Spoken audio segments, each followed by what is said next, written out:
What's going on, moviegoers? If you're new to the channel, my name is Christian. Welcome to C-Roll Productions.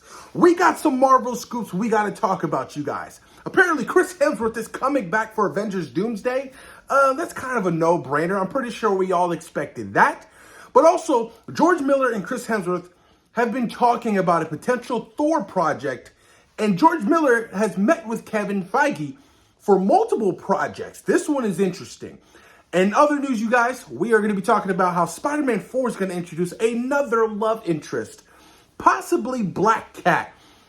I am just so over these Spider-Man 4 reports. They're getting so ridiculous and so silly of that them doing a multiverse film, Venom showing up, Noel's going to appear, or like the last week's one where, I think John Rocco reported on it, Spider-Man and the Punisher were going to be teaming up to be taking down the Hulk in Spider-Man 4.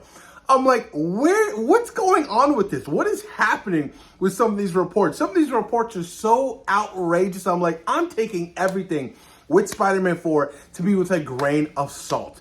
Honestly, they start shooting this year. And it seems like some of these reports are just over the top. I'm like, I don't believe anything that's coming out of some of these inside scoops, you guys, because it sounds so ridiculous.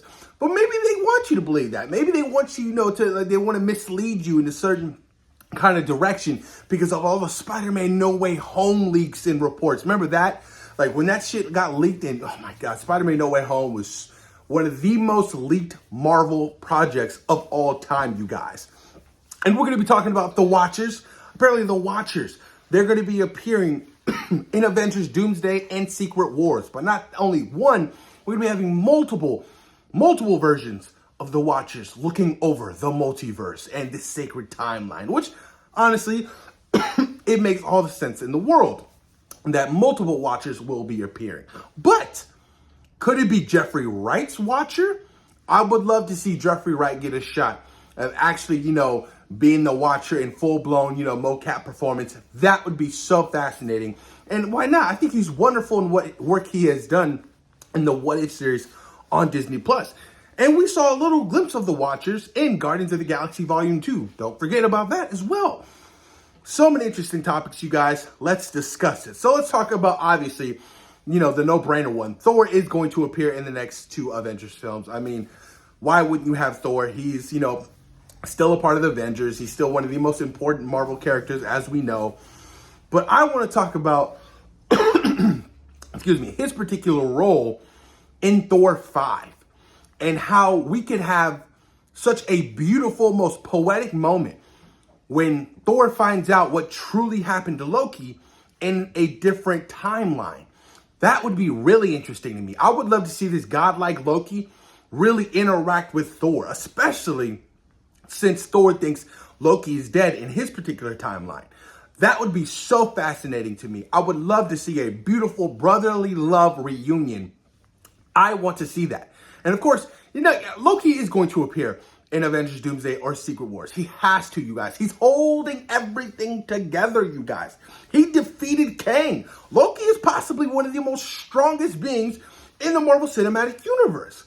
So whatever story or whatever, they have in store for Loki, in the MCU, I can't wait for it. Loki's story has been one of the most well-done stories in the MCU, like Downey's Iron Man. Honestly, after Loki season 2, you guys, I was crying. It was so beautiful. I was like, wow, Tom Hiddleston really wears this with a badge of honor. He is Loki, and I love that series so much. It's probably, Loki season 1 and Loki season 2 are probably top 2, top 3 Disney Plus series of all time. And that's not really saying much because the Disney Plus series, you guys, just isn't really there on a competitive standpoint for, what their films have been able to do and what their films have been able to really adapt. I mean, look at Secret Invasion. Secret Invasion is the worst Marvel thing I've ever seen. Marvel Studios thing terrible. Bottom of the list. Bottom of the list, you guys. So I'm still excited for Loki. Hopefully they show us something interesting. But, George Miller talking, Marvel Studios and Kevin Feige about potentially doing a Thor 5 would be fascinating to me. Really fascinating because Thor has been a character in the MCU who's been literally mishandled so many times Like, I feel like they still haven't really notched down a tone for Thor.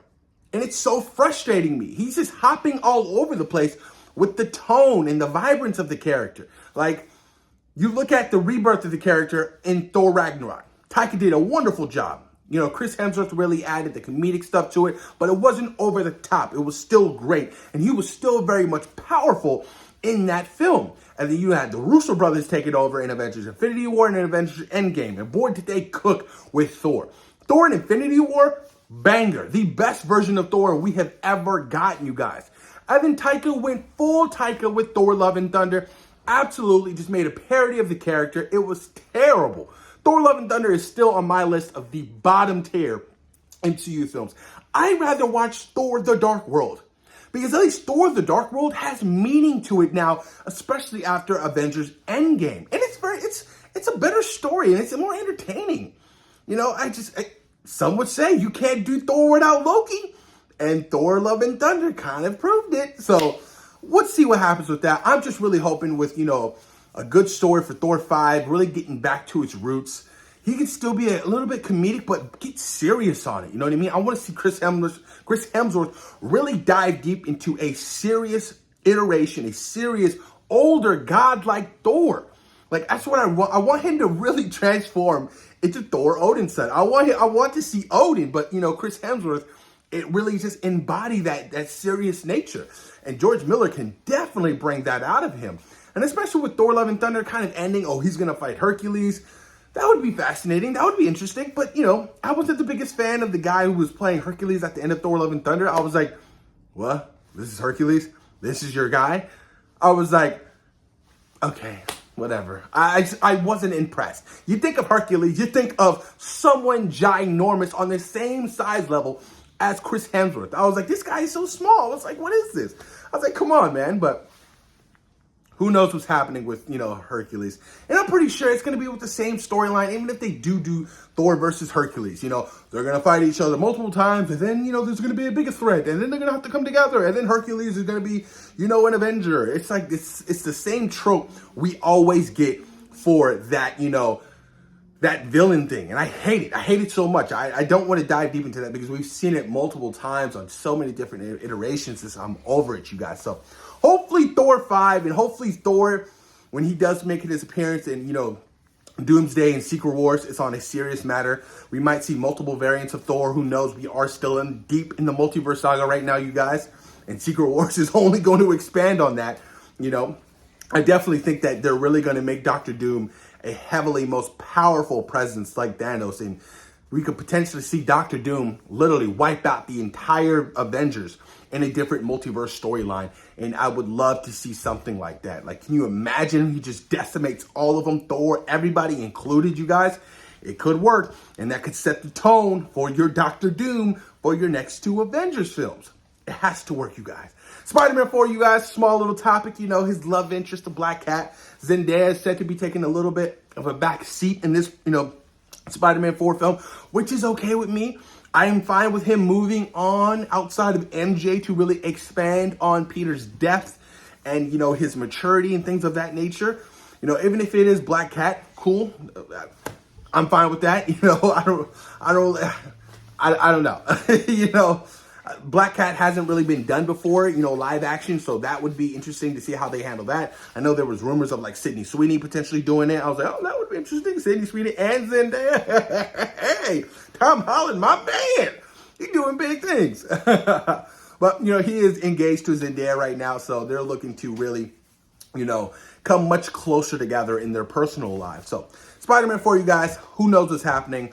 I don't know. It's going to be interesting. But yeah, let me know what you guys think about the topics, I'm really interested in this Thor character, you know what I mean? Especially after Love and Thunder. Chris Hemsworth has addressed his disappointment with the film and the way the character went, and rightfully so. I mean, look what they did to my boy Gore the God Butcher. They just butchered it. Oh my God.